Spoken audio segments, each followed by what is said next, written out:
ভাঙা হাড় জোড়ার ক্ষেত্রে শুধু অস্ত্রোপচারই নয়, ছবির মাধ্যমে ফ্রেম মিলিয়ে দিতেও সিদ্ধহস্ত শহরের একদল অর্থোপেডিক চিকিৎসকরা। সময় ও সুযোগ পেলে ক্ষণিক অবসরে ক্যামেরা হাতে তারা বেরিয়ে পড়েন ছবি তুলতে। প্রাকৃতিক দৃশ্য থেকে শুরু করে জীবজন্তুর কার্যকলাপ সবই ধরা পড়ে তাদের ক্যানভাসে।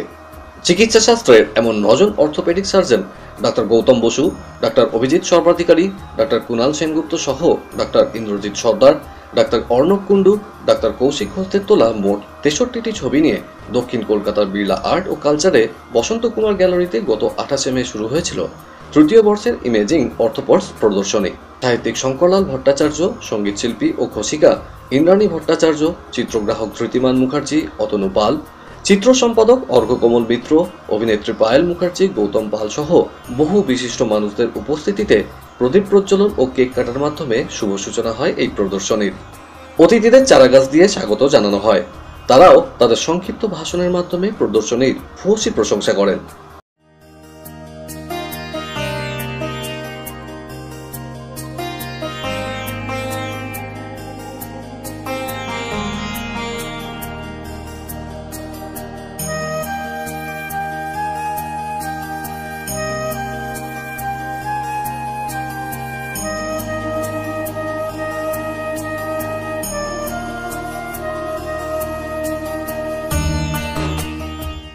দারুণ ভালো লাগছে। এটা আমাদের প্রফেশন নয়, কিন্তু আমরা অদ্ভুতভাবে 8 জন অর্থোপেডিক সার্জন একসাথে হয়ে সবারই এটা ভালো লাগে। ডাক্তারি ছাড়া প্রত্যেকেরই কিছু না কিছু ভালো লাগে, কেউ গান ভালোবাসে, কেউ কিছু করে, মানুষ তো সবাই। এটা সবাই মিলে একটা জোট করে একটা সুন্দর করে করা হলো। এই লোকেদের ভালো লাগলেই ভালো লাগবে। দারুণ, এটা আমাদের ব্রেন চাইল্ড। আমরা চাই আমরা যে কাজ প্রতিদিন করি তার থেকে একটু বাইরে বেরিয়ে এসে সবাইয়ের সঙ্গে এনজয় করা। ঠিক আছে, সবাই আমাদের ছবি দেখুক, আমরা কি করছি দেখুক, আমাদের পছন্দটা ওনাদের পছন্দই হোক, এই আর কি চাই। অনেক দিন থেকেই হয়ে আসে, মানে কেউ কেউ গান লেখে, কেউ কবিতা লেখে, বই লেখে, গল্প লেখে।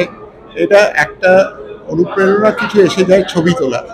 আর ছবির মাধ্যমে যেটা বলেছে অনেকে, কিছু কিছু মুহূর্ত ধরে রাখা যায়, সেই মুহূর্তগুলো আমাদের কাছে খুব গুরুত্বপূর্ণ। সেই অনুযায়ী আমরা বিভিন্ন ব্যাপারে বিভিন্ন অনুভূতি ঘটে এবং সেই অনুভূতিগুলো এইভাবে প্রকাশ পায় ছবি তোলাতে।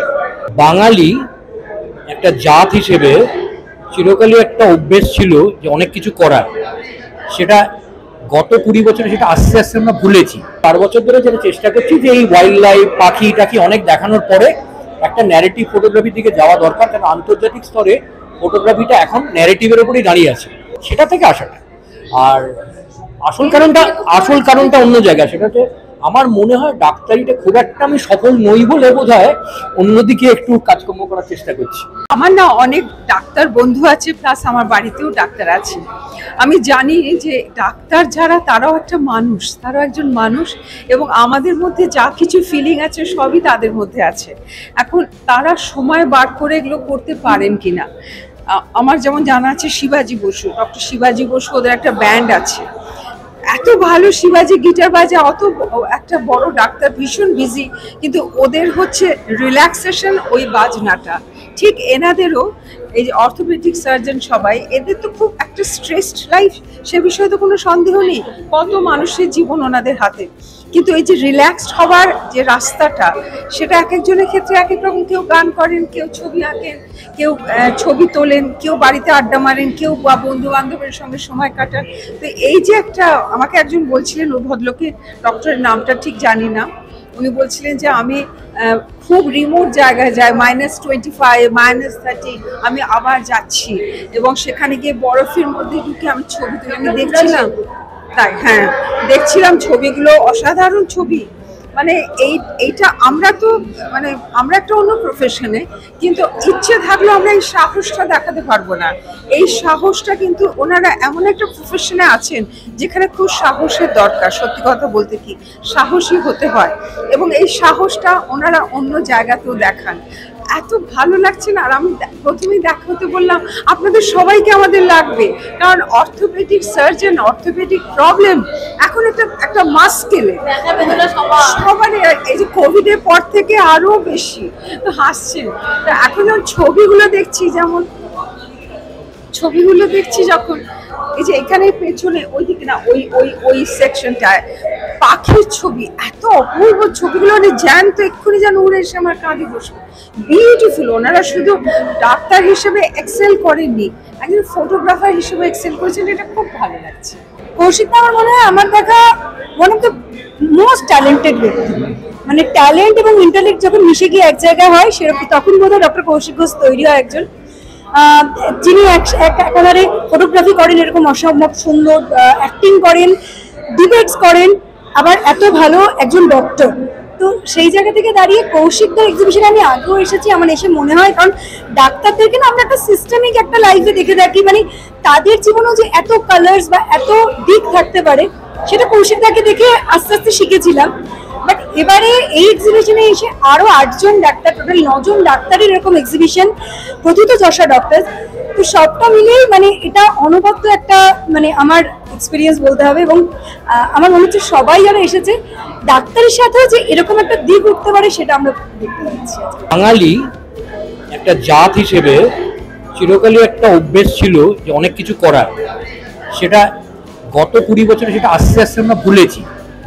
বাঙালির কাছে কিন্তু সহজাত ছিল যে নিরঞ্জন গুপ্ত ডাক্তার কিন্তু সাহিত্য করেন, বনফুল ডাক্তার কিন্তু সাহিত্য করেন। সো এই যে মাল্টি ফ্যাসেটেড কনসেপ্টটা, এটা কিন্তু বাঙালির মজ্জাগত, কিন্তু প্রাউডলি বলছে ভারতবর্ষের অন্য প্রজাতিতে এটা নেই। এবার আনফর্চুনেটলি এখন না মানে খুব অবাক লাগে, এই লোকটা এটাও করতে পারে ওটাও করতে পারে, তা কিন্তু নয়। 70-80 দশক অব্দি কিন্তু বহু মানুষ বহু প্রফেশন প্যারালেলি সমান্তরালভাবে কিন্তু সাকসেস পেয়ে গেছে। আমার কাছে তারা হচ্ছে আমার রোল মডেল, মানে স্বামী বিবেকানন্দ রোল মডেল, নিরঞ্জন গুপ্ত রোল মডেল, এরা হচ্ছে রোল মডেল। কিন্তু আমার মনে হয় প্রত্যেকটি, আমি ডাক্তার বলে না, যে কোনো প্রফেশন, আজকে পায়েলের সঙ্গে অন্যদের যখন আলাপ করাছিলাম যে আমার ওকে ভালো লাগে, ও প্রথমত আমার 13টা 11টাতেই এসছে 1 নম্বর, এটাকে ধরছি না, এটা গ্রুপ এক্সিবিশন। তার থেকে বড় কথা হচ্ছে যে ও পড়াশোনা জানে, মননশীলতা আছে, একটা মনস্কতা আছে, অভিনয়ের বাইরে তার একটা জগৎ আছে, সেখানে তার একটা কাজ করে, সেই কাজটাও একটা খুব প্রফেশনাল কাজ। তার মানে আমাদের প্রত্যেকটা মানুষের মধ্যে, বাঙালির মধ্যে কিন্তু এটা আছে, আমরা সেটাকে এক্সপ্লোর করি না, এক্সপ্লোর করা উচিত।